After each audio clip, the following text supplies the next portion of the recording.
माँ कूष्मांडा की कथा। माँ कूष्मांडा की कथा द फोर्थ फॉर्म ऑफ माँ दुर्गा बहुत प्राचीन काल की बात है। यह सृष्टि जब अस्तित्व में भी नहीं आई थी, चारों ओर घोर अंधकार था। ना समय था, ना दिशा, ना ही कोई जीवन का चिन्ह। तभी अचानक एक दिव्य मुस्कान प्रकट हुई।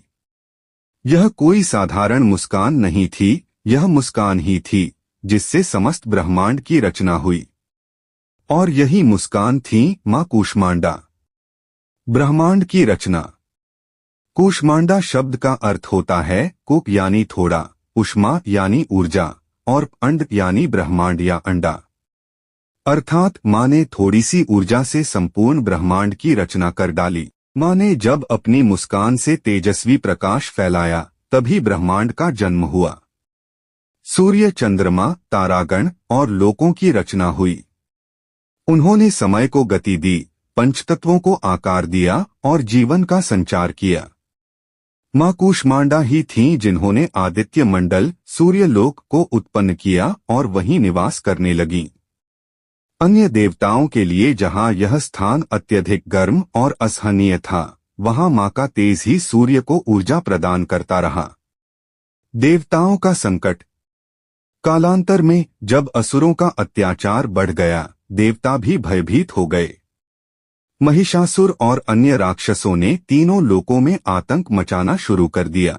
इंद्र, ब्रह्मा, विष्णु सभी देवता असहाय हो गए। तब देवताओं ने एकजुट होकर प्रार्थना की, हे आदिशक्ति, हे जगजननी, हमें राक्षसों से मुक्ति दिलाइए। उनकी पुकार सुनकर माँ कूष्मांडा प्रकट हुई, 8 भुजाओं वाली, प्रत्येक हाथ में विभिन्न अस्त्र शस्त्र, कमल, जपमाला और अमृत कलश धारण किए हुए। उनके वाहन सिंह के तेज से दिशाएं भी कांप उठीं।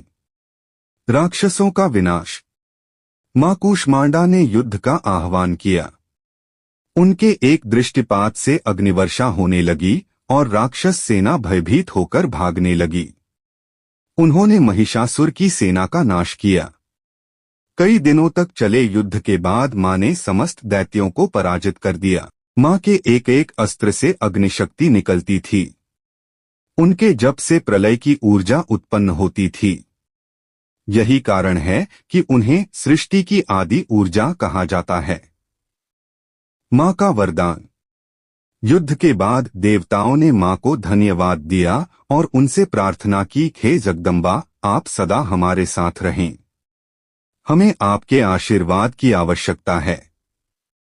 माँ ने कहा, जो कोई मेरी कूष्मांडा रूप की उपासना करेगा, उसे रोग, भय और दरिद्रता नहीं सताएंगे।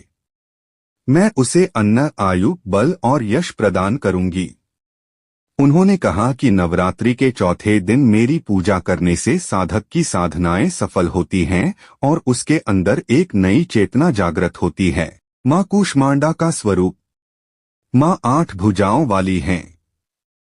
उनके एक हाथ में कमंडल, दूसरे में धनुष, तीसरे में बाण, चौथे में कमल, 5वें में अमृत कलश, 6ठे में चक्र, 7वें में गदा और 8वें हाथ में जपमाला। माँ की मुस्कान में संपूर्ण ब्रह्मांड समाया हुआ है। उन्होंने ही अंडज, अंड रूपी ब्रह्मांड की उत्पत्ति की और उसे चलायमान किया। कथा का सार। इस कथा का सार यह है कि माँ की ऊर्जा ही सृष्टि का आधार है। जब हम अंधकार में होते हैं, बाहरी या अंदरूनी, तो माँ कूष्मांडा की उपासना हमारे भीतर एक नया प्रकाश उत्पन्न करती है। उनकी पूजा हमें जीवन में स्थिरता, ऊर्जा और आंतरिक शक्ति प्रदान करती है। माँ कूष्मांडा की जय।